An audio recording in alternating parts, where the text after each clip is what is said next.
Ok, bonjour. J'espère que vous allez bien.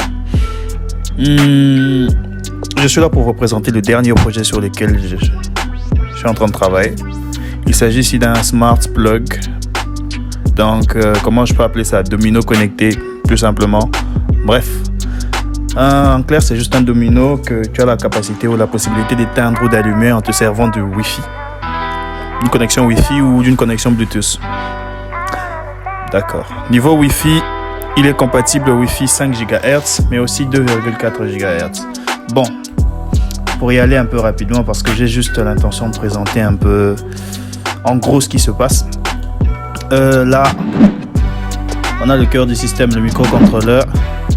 C'est un microcontrôleur de chez AI Thinker qui a la possibilité de se connecter en Wi-Fi 5 GHz et bien sûr 2,4 aussi en Bluetooth. Là, on a les boutons qui seront utilisés pour le téléversement de programmes, mais aussi pour la programmation du microcontrôleur. Là, on a un circuit intégré qui est ici présent pour pouvoir faire la mesure de la tension et du courant. Donc voilà, ça c'est le réseau dont il a besoin pour mesurer le courant, en se servant bien sûr d'une bobine externe. Et là, on a le réseau de mesure de tension. Voilà. Et ici, on a juste power flag, bref. Et certains connecteurs qui permettront de connecter cette carte à la suivante qui est powerboard. Donc, powerboard, c'est, bref, la partie haute puissance, je peux dire, la partie qui effectue le switching ou l'allumage ou l'arrêt de la charge.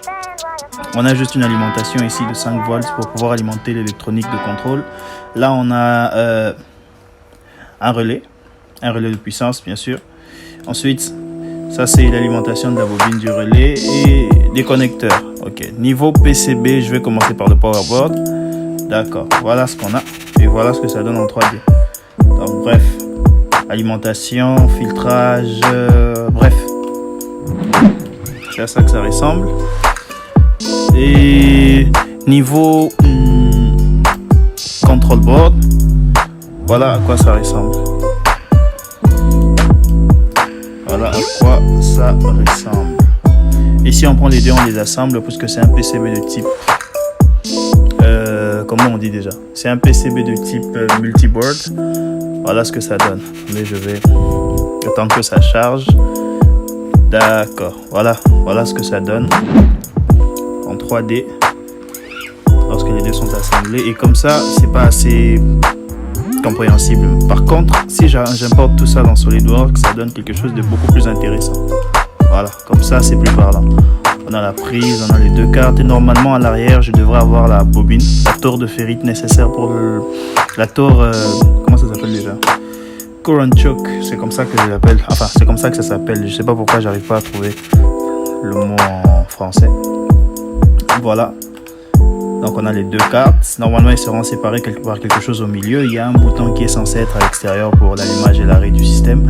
Et à l'arrière ici on est censé avoir la prise de type. C'est quel type? C'est le type C. Une prise de type C. Donc voilà en gros en quoi consistait ce projet de Smart Plug. Donc voilà. C'est tout pour aujourd'hui.